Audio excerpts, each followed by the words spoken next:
नमस्कार, मैं मोहम्मद आसिफ और आप देख रहे हैं नेक्स्ट 9 न्यूज।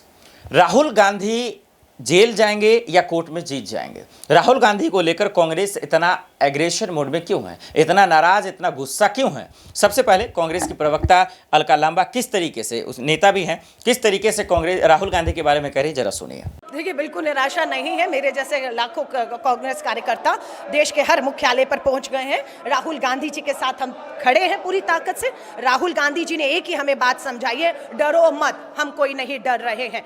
दूसरा था लड़ेंगे, लड़ रहे हैं और जीतेंगे, और इस लड़ाई को भी हम जीतेंगे। ये राहुल गांधी जी के खिलाफ नहीं, ये देश के लोकतंत्र, संविधान और संवैधानिक संस्थाओं का जो दुरुपयोग है उसकी लड़ाई जो है हम सब मिलकर लड़ रहे हैं। क्या था सवाल श्री राहुल गांधी जी का? संसद में खड़े होकर बार बार यही पूछा कि मोदी जी का अडानी के साथ क्या संबंध है। अडानी की कंपनियों में, शेल कंपनी, फर्जी कंपनियों में लगा 20,000 करोड़ किसका? इस पे जेपीसी की जांच होनी चाहिए, यही तो मांगे उठ रही थी। क्या किया आपने? जांच की बजाय राहुल गांधी जी की सदस्यता लेते हैं। लेकिन राहुल गांधी जी सांसद नहीं है, विधायक नहीं है, संवैधानिक पद पर नहीं है। कहां जाते हैं? मणिपुर, जलते हुए मणिपुर में जाते हैं, लोगों के राहत कैंप में जाते हैं, वहां की गवर्नर को मिलते हैं और मणिपुर के हालात को बताते हैं। और वही प्रधानमंत्री नरेंद्र मोदी जी 60 दिन से ऊपर हो गए, मणिपुर जल रहा है लेकिन मौन है। अडानी पर मौन है, बेरोजगारी पर मौन है, महंगाई पर मौन है, आपके मणिपुर पर मौन है। ये सब सवाल राहुल गांधी जी, 5 लाख लोगों की रैली तेलंगाना में की, सवाल उठे हैं। और अब आप देखेंगे कि राहुल गांधी जी से पूरी तरह भाजपा बौखला गई है कि कुछ ना होने के बावजूद किस तरीके से जो है ये खेल हो रहा है। लड़ेंगे और जीतेंगे, लड़ेंगे। इसलिए सुना आपने, साफ शब्दों में कह रहे हैं राहुल गांधी शेर हैं, मोदी जी उससे डरते हैं, ये तमाम चीजें। अब आपको एक और रिपोर्ट दिखाते हैं, हाँ उसे समझिए कि उनके वकील उनके कानूनी रूप से क्या कुछ कह रहे हैं। क्या वो उस बिहाफ पे बच पाएंगे या नहीं बच पाएंगे? अब कोर्ट में जाने की बात हो रही है, सीजीआई चंद्रचूड़ की बात हो रही है कि उनकी अगुवाई में अगर सुनवाई होती है फिर ये जीत जाएंगे। जरा सुनिए क्या है पूरा मामला। ये अपील 25 अप्रैल को फाइल की थी हमने हाई कोर्ट में, उच्च न्यायालय में, और 29 अप्रैल को और 2 मई को सुनवाई हुई। उसके बाद आरक्षित हुआ और आरक्षित होने के बाद 2 मई से आज 7 जुलाई को 66 दिन बाद आया है निर्णय। मैं निर्णय में आने से पहले 4 चीज़ें कहना चाहता हूँ शुरू में। नंबर 1, विनम्रता से मैं कहूँगा कि ये जो कानूनी जूरिस्प्रूडेंस गुजरात से हमको मिली है, इसमें भी और सेशंस कोर्ट में भी, मैं समझता हूँ वो अद्वितीय है, क्योंकि उसका कानून में और कोई मिसाल नहीं है, बेमिसाल है। समांतर और कुछ नहीं है इस सब्जेक्ट में मानहानि के। मैंने पहले जो 2-3 बार आपके समक्ष वार्ता की, मार्च में भी और अप्रैल में भी इसी विषय में, तो मैंने आपको बताया था कि किस प्रकार एक पूरे समुदाय को, जो बेढब है, अपरिभाषित है समुदाय, उसके बारे में मानहानि प्रमाणित करना करीब करीब असंभव है। सीधा प्रेस वार्ता में 3 न्यायालय में, पिछले कोर्ट में भी कहा, एक सरल प्रश्न कि जो ये याचक हैं, शिकायत करता हैं, वो खुद कैसे मानहानि के शिकार हुए, ये कृपया बताया जाए। आज तक इस प्रश्न का उत्तर आज वाले निर्णय को मिलाकर अभी तक नहीं आया है कि इन व्यक्तियों की मानहानि कैसे हुई। दूसरा प्रश्न मैंने रखा था आपके समक्ष कि इस ऑफेंस का, इस पूरे कार्रवाई का एक अभिन्न अंग है द्वेष, मैलिस। न इस निर्णय ने न पहले निर्णय ने किसी रूप से आपको बताया कि कैसे और कहां से द्वेष आता है इसमें। और वो पूरी स्पीच जो माननीय राहुल गांधी जी की है, उस पर देख लिया जाए, 2 वाक्य हैं, उसमें कहां से द्वेष आता है, और उसका उत्तर भी नहीं दिया गया निर्णय में। और तीसरा भी मैंने एक प्रश्न उठाया था कि इससे याचककर्ता, शिकायतकर्ताओं को किस प्रकार से नुकसान, डैमेज, लॉस हुआ है, उसका भी। तीनों प्रश्न ये बिना जवाब के हैं।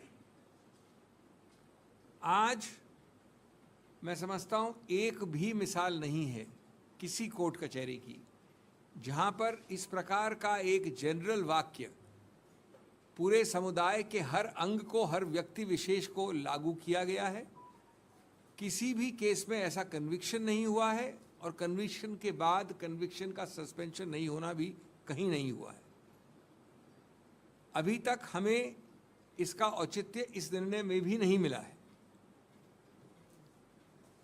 दूसरा एक और पहलू है कि बार बार जिक्र किया जाता है राहुल गांधी के और अन्य केसेस के बारे में।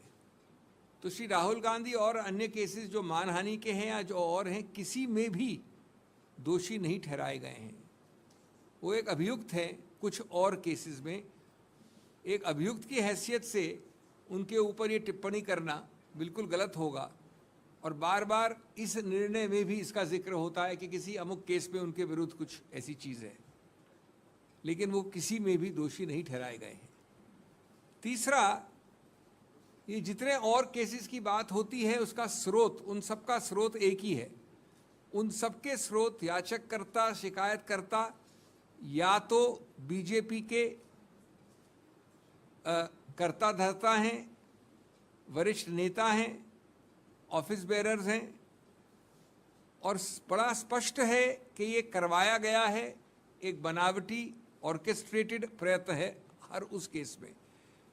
तो जब सब जगह ऐसे केसेस हैं तो द्वेष का सवाल कहाँ से आता है? द्वेष तो उल्टा याचककर्ता और शिकायतकर्ता से निकलता है, न कि अभियुक्त से।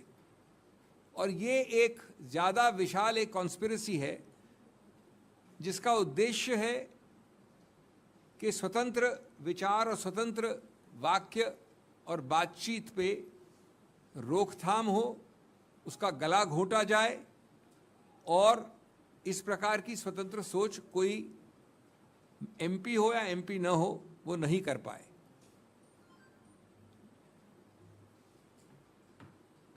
एक और विचित्र बात है, आज सुबह 10:30 बजे जब घोषणा हुई कि निर्णय आने वाला है, यद्यपि आया अभी 10 मिनट पहले, तो जिक्र किया गया वीर सावरकर के बारे में।